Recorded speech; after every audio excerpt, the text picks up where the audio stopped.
R5 ನ್ಯೂಸ್ಗೆ ಸ್ವಾಗತ. ಇದೀಗ ಬಂದ ಸುದ್ದಿ. ಪ್ರೈಮರಿ ಹೈಸ್ಕೂಲ್ ಒಂದರಲ್ಲಿ 300 ಮಕ್ಕಳಿರುವಂತಹ ಶಾಲೆಗೆ ನಿತ್ಯವೂ ಕೋತಿ ಕಾಟ ಎದುರಾಗಿದೆ. ಕಳೆದ 2 ತಿಂಗಳುಗಳಿಂದ ಭಯದಲ್ಲೇ ಶಾಲೆಯ ಶಿಕ್ಷಕರು ಶಾಲೆಯನ್ನು ನಡೆಸುತ್ತಿದ್ದಾರೆ. ಶೇಗುಣಸಿ ಗ್ರಾಮದ ಶ್ರೀ ಮುರುಗೇಂದ್ರ ಸ್ವಾಮೀಜಿ ಶಿಕ್ಷಣ ಸಂಸ್ಥೆಯಲ್ಲಿ ಈ ಕೋತಿ ಕಾಟ ಕಂಡುಬಂದಿದೆ. ಕಳೆದ 2 ತಿಂಗಳುಗಳಿಂದ ಕೋತಿಯ ಕಾಟಕ್ಕೆ ಮಕ್ಕಳು ಭಯಭೀತರಾಗಿದ್ದಾರೆ. ಈ ಕೋತಿಯ ಕಾಟದಿಂದ 1ರಿಂದ 10ನೇ ತರಗತಿಯ ಮಕ್ಕಳ ವ್ಯಾಸಂಗಕ್ಕೆ ಕೂಡ ಅಡ್ಡಿಯಾಗಿದೆ. ಅರಣ್ಯ ಇಲಾಖೆಯವರ ಗಮನಕ್ಕೆ ತಂದರೂ ಸಹ ಏನು ಪ್ರಯೋಜನ ಆಗುತ್ತಿಲ್ಲ ಎಂದು ಸ್ಥಳೀಯರು ಆರೋಪಿಸುತ್ತಿದ್ದಾರೆ. ಅಷ್ಟು ಮಾತ್ರವಲ್ಲದೆ ಮಕ್ಕಳ ಊಟವನ್ನು ಕಸಿದು ಪರಾರಿಯಾಗ್ತಾ ಇದೆ ಈ ಕೋತಿಗಳು. ಶಾಲೆ ತರಗತಿಯ ವೇಳೆ ದಾಂಗುಡಿ ಇಡ್ತಾ ಇದೆ ಈ ಕೋತಿಗಳು.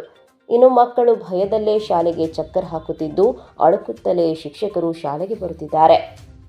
Mahesh Kamble, R5 news, Athani.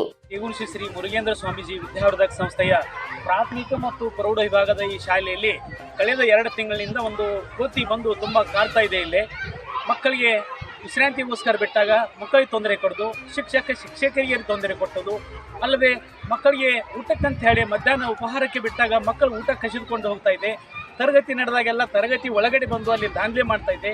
ಇದೆಲ್ಲ ನಾವು ಅರಣ್ಯ ಇಲಾಖೆಗೆ ತಿಳಿಸಿದ್ದೀವಿ, ಯಾರು ಕೂಡ ಅದರ ಬಗ್ಗೆ ಕ್ರಮ ಕೈಗೊಳ್ಳಿಲ್ಲ. ಜೊತೆಗೆ ಸಂಬಂಧಿಸಿದ ಗ್ರಾಮ ಪಂಚಾಯತಿಯ ಒಂದು PD ಅವರಿಗೆ ಕೂಡ ಹೇಳಿದ್ವಿ, ಅವರು ಕೂಡ ಕ್ರಮ ಕೈಗೊಳ್ಳಿಲ್ಲ. ಇನ್ನಾದರೂ ಕೂಡ ಸಂಬಂಧಪಟ್ಟವ್ರದನ್ನು ಸೆರೆ ಹಿಡಿದು ಮಕ್ಕಳಿಗೆ ಮುಕ್ತವಾಗಿ ಒಂದು ವಿದ್ಯಾಭ್ಯಾಸ ಮಾಡಲಿಕ್ಕೆ ಅನುಕೂಲ ಮಾಡಿಕೊಡ್ಬೇಕಂತೇಳಿ ತಮ್ಮಲ್ಲಿ